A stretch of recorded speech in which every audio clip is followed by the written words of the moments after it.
সন্দেশখালী সামলাতে এবার দায়িত্ব সুজিত বসুকে। সন্দেশখালীতে কোথায় কি সমস্যা রয়েছে, উন্নয়নের কি হাল, তার সবটাই খতিয়ে দেখে দমকল মন্ত্রী সুজিত বসুকে রিপোর্ট দিতে বলেছেন মুখ্যমন্ত্রী। সেই মতো শনিবার বিডিও অফিসে প্রশাসনিক বৈঠক করেছেন সুজিত বসু। ওই বৈঠকে উপস্থিত ছিলেন উত্তর 24 পরগনা জেলা পরিষদের সভাধিপতি নারায়ণ গোস্বামী, সন্দেশখালীর বিধায়ক সুকুমার মাহাতো সহ উত্তর 24 পরগনা জেলা প্রশাসনের আধিকারিকেরা। সন্দেশখালী 1 এবং 2 নম্বর ব্লকের উন্নয়নের কাজের খোঁজখবর নিয়েছেন সুজিত বসু।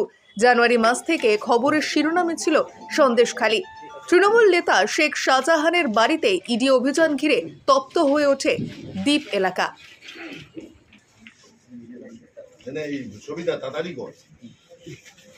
আজকের এই মিটিংয়ে অ্যাডমিনিস্ট্রেটিভ একটা মিটিং ছিল। আমি ছিলাম, জেলা সভাধিপতি নারায়ণ গোস্বামী ছিল, আমাদের এসডিও সাহেব ছিলেন, দুজন বিডিও সাহেব ছিলেন, বিভিন্ন আমাদের যারা সব মেম্বার থেকে শুরু করে সবাই, কর্মাধ্যক্ষ থেকে সভাপতি থেকে শুরু করে সবাই ছিল, পঞ্চায়েতের প্রধানরা ছিল।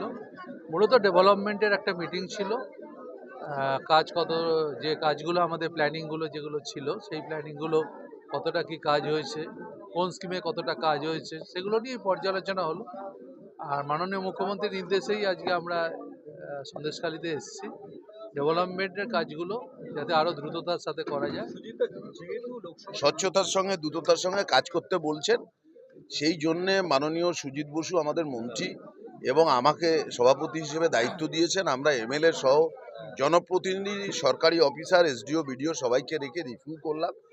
মন্ত্রী কথা দিয়েছেন যে আগামী আর 1 মাস পরে আবার রিভিউ মিটিং হবে। কিছু কিছু ক্ষেত্রে ল্যাকেজ আছে, কিন্তু আছে পঞ্চায়েতের কিছু স্লো গতি আছে। কোনোটা 16টা গ্রাম পঞ্চায়েত, নদীমাতৃক জায়গা, লো ল্যান্ড, যেমন শোকপিট। এখানে জল তো জনবসতি উঁচু জায়গায়, শোকপিট কোথায় বানাবে, এই সমস্ত ফান্ড নিয়ে খুব স্পেসিফিকভাবে ক্যাটাগরিক্যালি পিএইচই কী হবে, তার পাইপলাইন, এই সমস্ত ডিটেলসে আলোচনা হচ্ছে। সেখানে আমরা বলেছি যে দ্রুত গতিতে করতে গিয়ে যেন স্বচ্ছতার সাথে কোনো কম্প্রোমাইজ আমরা না করি। ই পোর্টালের মাধ্যমে সমস্ত সবকিছু হবে, স্বচ্ছতার সঙ্গে হবে। এবং গ্রিভেন্স সেল, মুখ্যমন্ত্রী গ্রিভেন্স সেল যে অত্যন্ত সক্রিয়, সন্দেশখালীর প্রতিটি বিষয় যে মুখ্যমন্ত্রীর নজরে আছে, সেই জিনিসটাও অত্যন্ত দৃঢ়তার সঙ্গে জনপ্রতিনিধি এবং সরকারি অফিসারদের জানানো।